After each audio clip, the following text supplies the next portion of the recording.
Palm Sunday, you probably, I imagine, I'm assuming, all know the story. There was a man by the name of Jesus who was born and lived. And at a certain point of time, as he came to a certain age, he was baptized by his cousin, John the Baptist.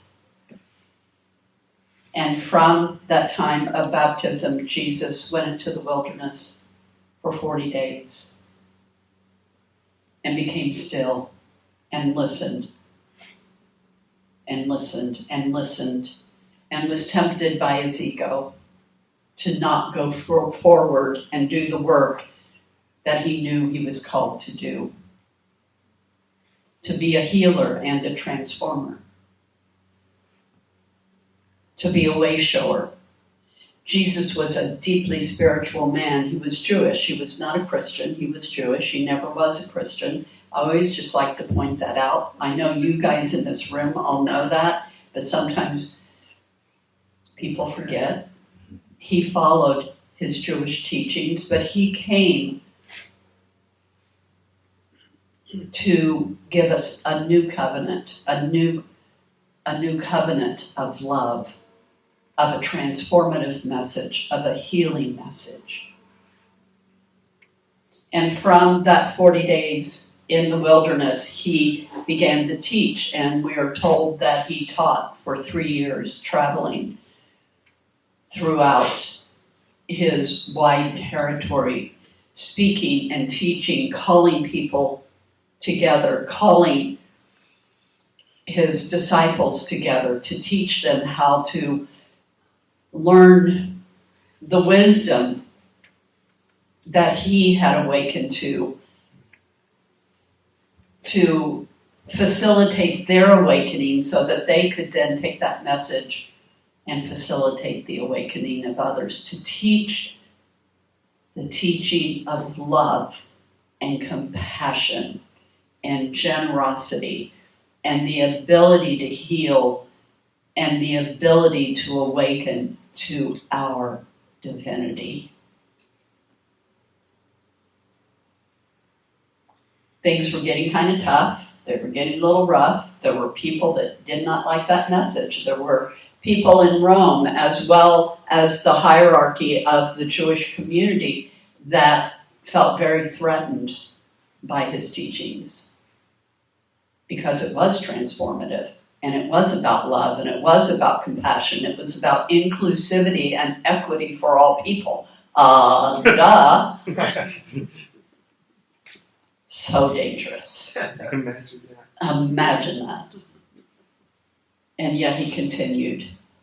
Jesus kept saying yes. And so he entered Jerusalem. And again, I want to share from our daily word. I honor the divine presence within. Feel that. Breathe into that.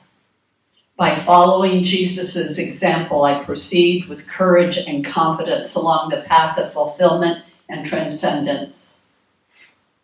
And from John, I have come as light into the world so that everyone who believes in me should not remain in darkness.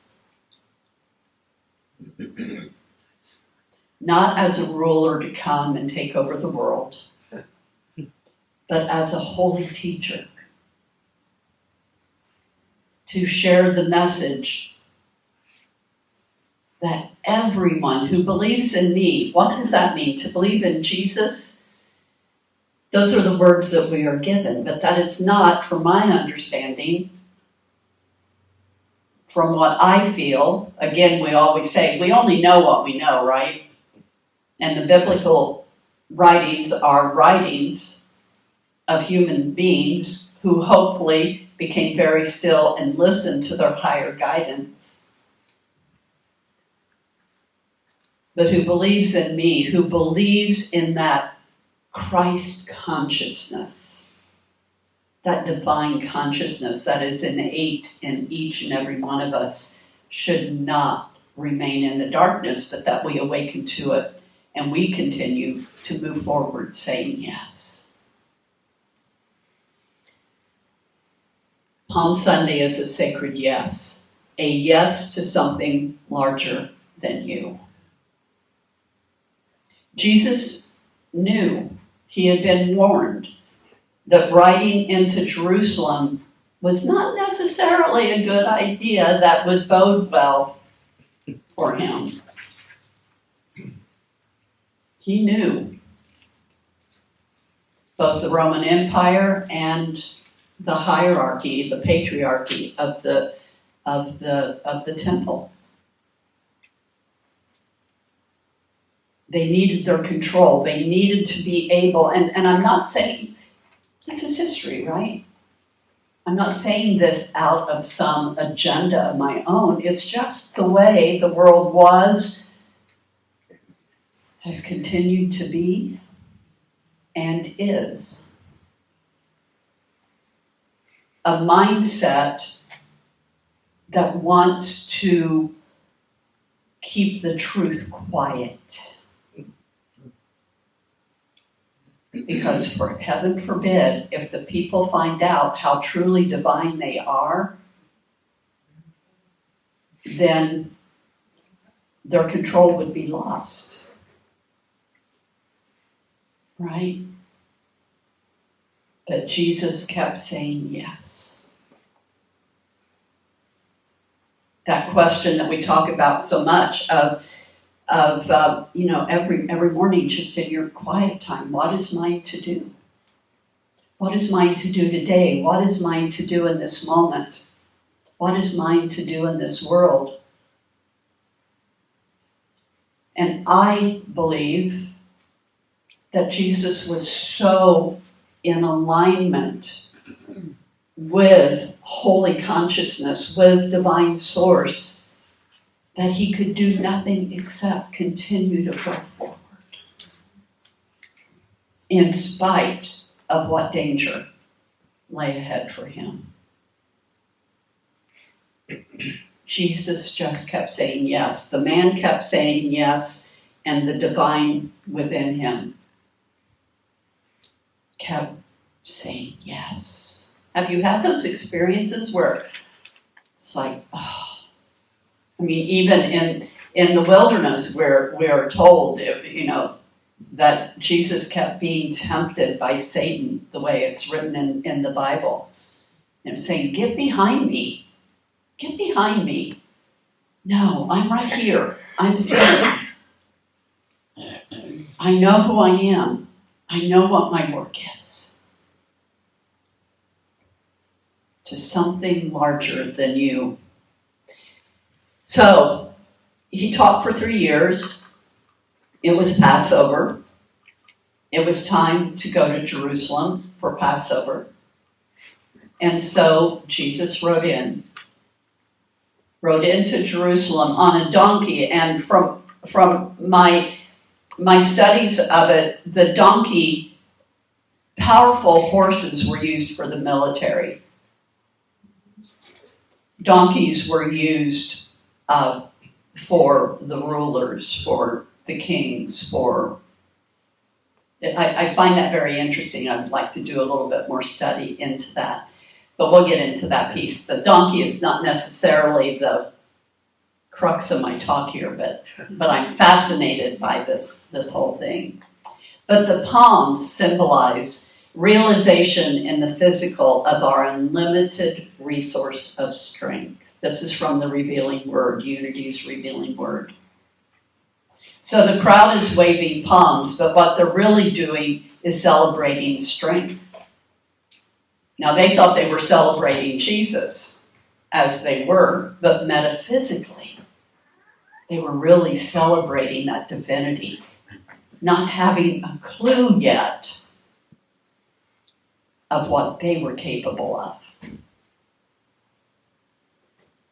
And Passover is a crossing over from an old state of consciousness into a new one, from fear to faith, from control to surrender, from human will to divine purpose. Passover, the holy of Jewish celebrations and holidays. to pass over from fear to faith, from control to surrender, from our human will to divine purpose. This is what Jesus was doing as he went forward into Jerusalem. So how does this relate to unity? We create our life experiences through our way of thinking. Jesus had a mindset, he had a purpose, he had a yes. And he was creating both his experience and the experience for the world. When our thinking expands, our experience expands. Palm Sunday is not just an event in history, it's a shift in consciousness from expectation to realization. Can you feel the power, the potential for you to walk into this Holy Week from today forward through to next Easter Sunday, next Sunday? You have an opportunity this week to take whatever your journey is, whatever spiritual tools you use, to join into the consciousness of this week worldwide of love and compassion and the awakening of divinity in, I don't know how many millions of people we have on planet Earth. Billions, right? I don't know what it is. It's a whole lot of people. And there is more love and more honor and more compassion and generosity in the world than there is darkness. And we get to remember that. And that we are not isolated in our own individual bodies, in our own individual homes, even in this collective spiritual body sitting in this room. We are one with that mass consciousness. Love always outshines the dark. So what is Christ consciousness? It's a state of awakened awareness, universal consciousness, everywhere present, available to everyone. Christ consciousness. It is our divinity. It is who we are. Christ was not Jesus' last name. It was a way of being. Mary Christ, Kelly Christ, Gina Christ, Bob Christ, Wes Christ.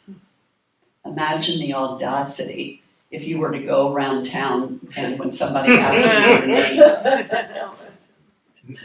Again, we don't pray from the mountaintop. We live the truth that we know. Everywhere present, available to everyone. From last week, I held on to this slide because I thought it so applied here. Jesus did say yes. Now, he did not ride in to Jerusalem being meek, right? Sometimes that is what a message that is taught by him riding on a donkey. Being humble, yes. But meek and humble does not mean weak. It means aligned with divine power rather than ego force. It is strength without aggression, clarity without domination. It is being willing to quietly just say, oh, okay, I can do this. The Carrie Newcomer song that I played around with playing, and I chose the other one, but one of her other songs is, I can do hard things. We can do hard things. It's worth looking that song up and listening to it. We can do hard things. That's what Jesus said. Okay, this is going to be hard. I'm not going to be able to give you verbatim the verse, but Jesus said, if it be possible, take this cup from me. It's like, no. Here we are, here we go. Let's keep moving. Let's keep saying yes. Strength without aggression, clarity without domination. Carrie Newcomer told us, we can't just be healed, we must be transformed. We open up our consciousness, this pool of consciousness. We live in an ocean of consciousness. It is not an individual journey. It is not something that we work at and create. Consciousness is what we awaken to and embody. It is already there. It is already yours. We can't just be healed. We must be transformed. In this Holy Week, going forward, I invite you to take time and just feel into, don't give it your intellectual, educated thinking power. Go into the silence this week and feel. Feel what is yours to do. Listen from your heart. Listen from that spiritual mindset, that divine consciousness. That is who you are.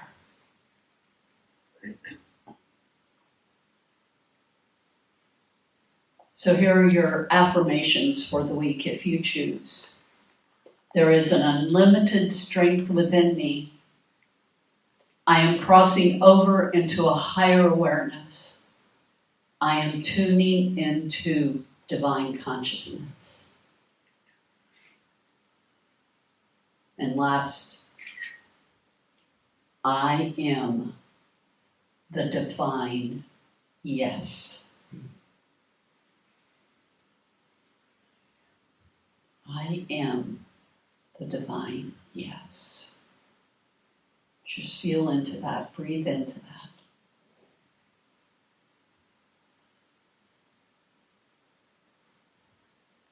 And again, Carrie Newcomer. The only way out is through, but the only way through is in. And so it is.